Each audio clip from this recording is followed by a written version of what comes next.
I first got involved with Villa Ito from the beginning. I helped find the land. And then once we found the land, it just kind of organically happened from there. The design of the building, the placement of the building, the orientation of the building was all dictated on how it fit within the valley, where it was placed. The owner wanted a unique house that's central Mexico and this area in San Miguel has not seen before.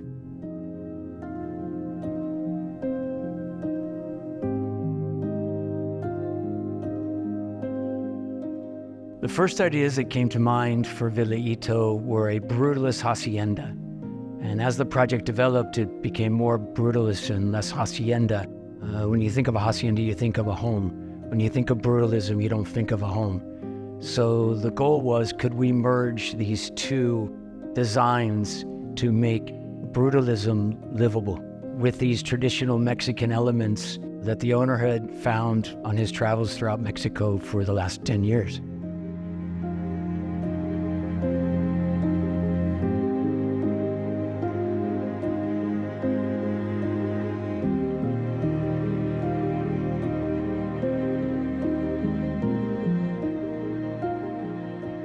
The idea was privacy. It was very important to the homeowner to have privacy and security. So when you first come up to the house, all you see is walls, almost prison-like. That was intentional. It was to give it this mystery. And then it takes you on a wandering path to the house.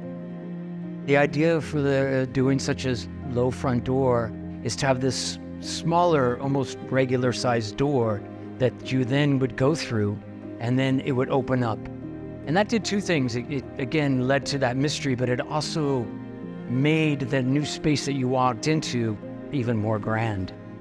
The volumes even seemed bigger because you went from this low space into this completely wide open space. It's a very Zen Japanese style courtyard. The idea was to keep it very clean and minimal. And then you come to another door that is a giant hacienda door. And in fact, the entire house and the main sala was built around that door. That door was actually purchased well in advance of even the home being conceived. And so when you have this massive front door, slightly imperfect against this very smooth concrete wall, it sets it off and just makes it this piece that's even more important. You come through the large hacienda doors and you're in the main sala. And the main sala is completely framed around the hill in the background. There's another gate in the back along the back wall that leads out into the land. But the main sala is an entertaining space. You've got your dining space, you've got your open kitchen.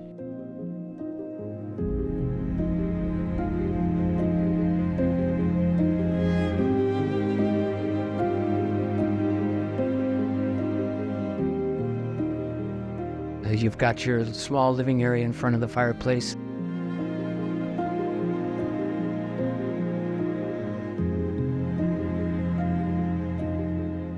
And then around the back side of the fireplace, you have the library area.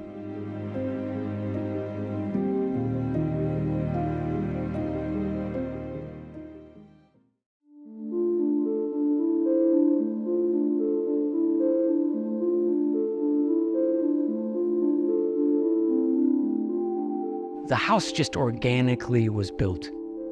There was the master plan for the main sala, but after that, it was all by feel. What felt right, what ceiling height was right, what materials felt right. And then as we were doing the covering for the back terrace, we wanted to let some natural light in. And we also wanted to bring in some softer elements and some landscaping elements.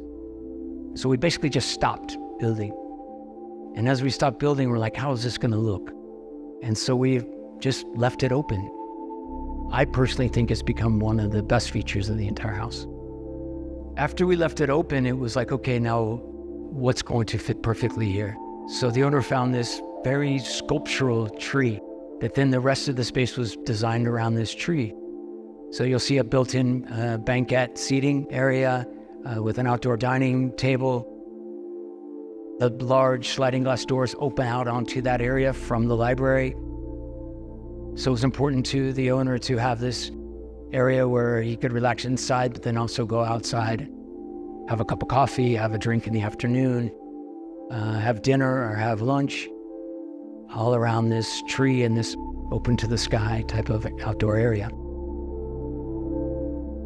The vegetation in the back is very minimal, so you'll see some grasses, but the main thing you see in the back is the olive trees. And these are old, 80-year-old olive trees. They don't need a lot of water, which is great for this area.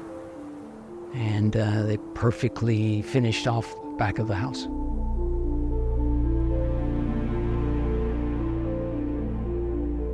The house told us what to do. The spaces actually told us how they wanted it to be. So we designed the main sala, that felt right, and the bedroom area. We adjusted that size 2 or 3 times. All of it being very unplanned, to be honest. I am meticulous when it comes to the things I've designed in the past. I want everything to be perfect. But this house didn't want to be perfect. This house wanted to be organic. It wanted to be a living organism. As you will see when you come in, the colors change. The concrete colors change. There's a little shifting and a little cracking in it. And to quote Rick Rubin, the famous music producer, if there's 5 mistakes, it's probably not finished. If there's 8 mistakes, it probably is. And to me, that's what Villa Ito is. This perfectly imperfect villa. As we go upstairs, you'll see the unique staircase that's that's supported with the sidewall. Most people would not even know that the design was wrong, but it is a very unique staircase. The landing was kind of built around this beautiful piece of art from Masala Diaz. She's a Merida-based artist. So you'll come to another staircase that takes you to the main master bedroom.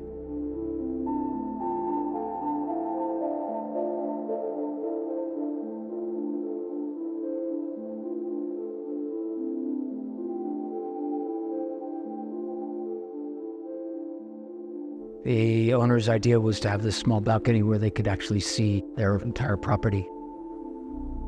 And it just provides a perfect view for the sunrise.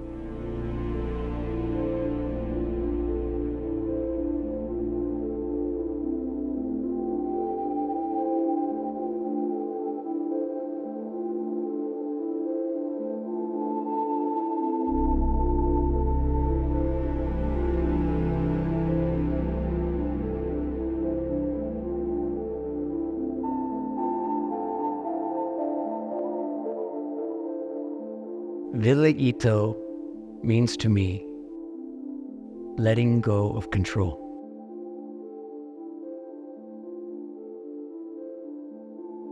Let the world and let spaces and let things tell you where they are supposed to be. And this home taught me so many lessons. And that to me is priceless.